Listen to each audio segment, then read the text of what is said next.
তো আজ আমি যেটা রান্না করব সেটা কিন্তু বাঙালিদের ভীষণ প্রিয় একটা রেসিপি। তো নমস্কার বন্ধুরা, আমার নতুন একটা ব্লগে আপনাদের সবাইকে স্বাগত। আজ বানাবো দুর্দান্ত একটা রেসিপি, মাছের মাথা দিয়ে পুঁই শাকের ঘন্ট, যেটা আমার ভীষণ প্রিয়। তো পুঁই শাকের এই ঘন্ট বানানোর জন্য আমি প্রথমেই পুঁই শাকগুলোকে ছোট ছোট করে কেটে নিয়েছিলাম।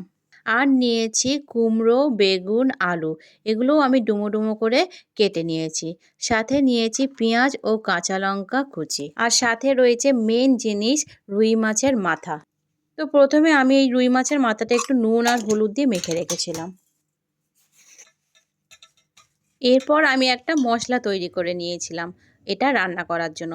তো প্রথমে আমি একটা কাপে নিয়ে নিলাম আদা পেস্ট, জিরের গুঁড়ো, ধনের গুঁড়ো, হলুদ। এবার এটা জল দিয়ে বেশ ভালো করে একটু মিক্সড করে নিয়েছিলাম। ব্যাস, মশলাটাও কিন্তু এখন রেডি।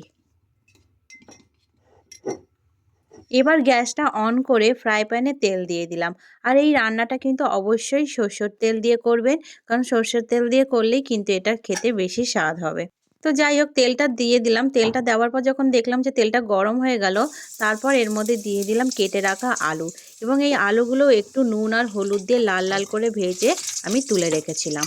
তারপর ওই তেলেই কেটে রাখা বেগুনগুলো নুন আর হলুদ দিয়ে ভালো করে লাল করে ভেজে কিন্তু আমি ওগুলোও তুলে রেখেছিলাম।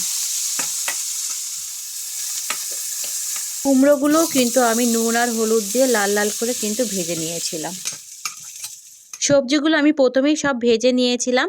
এবার কড়াইতে তেল দিয়ে দিলাম, এবং তেলটা যখন গরম হয়ে যাবে তখন এর মধ্যে কিন্তু আমি মাছের মাথাগুলো বেশ লাল করে কিন্তু ভেজে নিয়েছিলাম।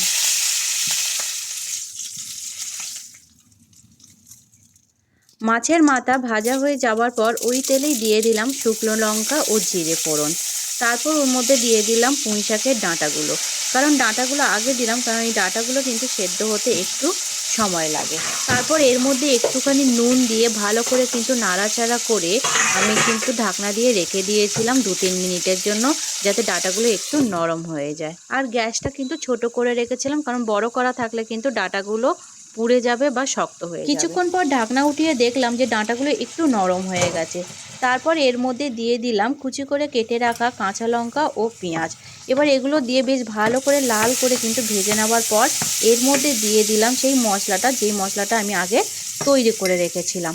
তো আমি যখন মশলাটা তৈরি করেছিলাম তখন কিন্তু আমি রসুন পেস্ট দিতে ভুলে গেছিলাম, তাই জন্য কিন্তু আমি এখন রসুন পেস্টটা এর মধ্যে অ্যাড করলাম। মশলাগুলো দিয়ে বেশ ভালো করে কিছুক্ষণ কষানোর পর আমি এর মধ্যে দিয়ে দিয়েছিলাম ভেজে রাখা মাছের মাথা, এবং এই মাছের মাথাগুলো দিয়ে কিন্তু এই মশলাটাকে বেশ ভালো করে কষিয়ে নিয়েছিলাম।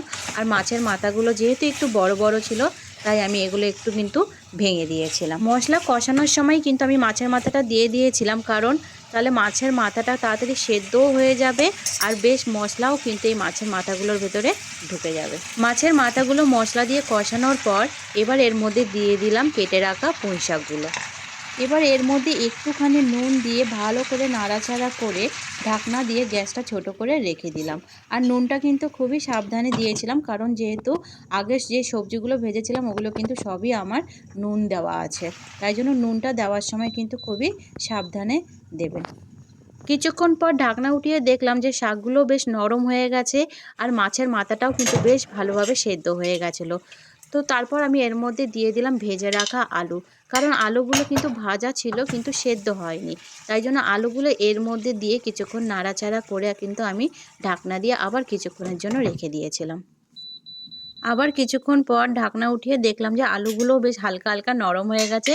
তারপর এর মধ্যে দিয়ে দিলাম কুমড়ো আর বেগুনগুলো, কারণ কুমড়ো আর বেগুন কিন্তু সেদ্ধ হতে একদম কম সময় লাগে, তাই জন্য এগুলো সবার লাস্টে দিয়েছিলাম। এবার এই সবজিগুলো দিয়ে সব ভালো করে কিন্তু একসাথে মিক্সড করে নিলাম। 2-3 মিনিটের জন্য আবার ঢাকনাটা দিয়ে রেখে দিলাম, যাতে সবজিগুলো ভালো করে এবার সেদ্ধ হয়ে যায়। কিছুক্ষণ পর ঢাকনা উঠিয়ে দেখলাম যে সবজিগুলো একদম ভালোভাবে সেদ্ধ হয়ে গেছে। তো গ্যাসটা একটু বড় করে সবজিগুলো একটু ভাজা ভাজা করে নিলাম।